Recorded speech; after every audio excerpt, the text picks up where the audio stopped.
চট্টগ্রামের বাঁশখালীতে বেহেশতের লোভ দেখিয়ে এক মানসিক প্রতিবন্ধী বৃদ্ধের প্রায় ৮৩ শতক জমি প্রতারণার মাধ্যমে লিখে নেওয়ার অভিযোগ উঠেছে আঞ্জুমান এ রহমানিয়া আহমদিয়া সুন্নিয়া ট্রাস্টের বিরুদ্ধে। ঘটনাটি ২০০৪ সালের হলেও সম্প্রতি ট্রাস্ট কর্তৃপক্ষ জমিটি দখলে নেওয়ার উদ্যোগ নিলে বিষয়টি প্রকাশ্যে আসে এবং মৃতের পরিবারের সাথে উত্তেজনা তৈরি হয়।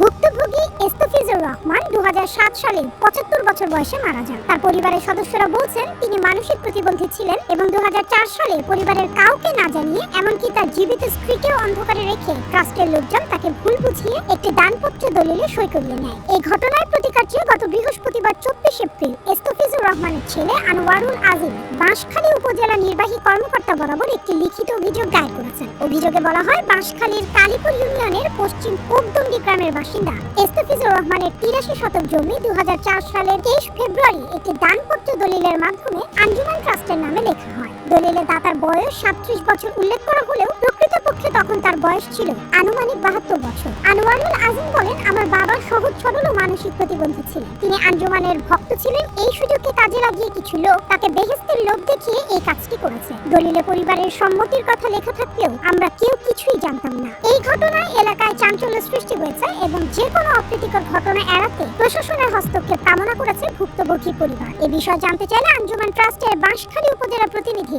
মাওলানা আব্দুর রহিম সিরাজি বলেন, ইস্তাফিজুর রহমান সাহেব নিজেই আবেগপ্রবণ হয়ে জায়গাটি ট্রাস্টকে দান করেছেন। আমরা নিতে চাইনি। এখন আমরা তার পরিবারের সাথে আলোচনা করে বিষয়টি সমাধান করার চেষ্টা করছি। সেখানে পরিবারের সদস্যদের নিয়েই একটি খানকা শরীফ করার পরিকল্পনা আছে। বাঁশখালী উপজেলা নির্বাহী কর্মকর্তা মোহাম্মদ জামশেদুল আলম অভিযোগ পাওয়ার বিষয়টি নিশ্চিত করে বলেন, বৃহস্পতিবার একটি অভিযোগ পেয়েছি। পুরো বিষয়টি এখনো জানা যায়নি। খোঁজ খবর নিয়ে প্রয়োজনীয় ব্যবস্থা নেওয়া হবে।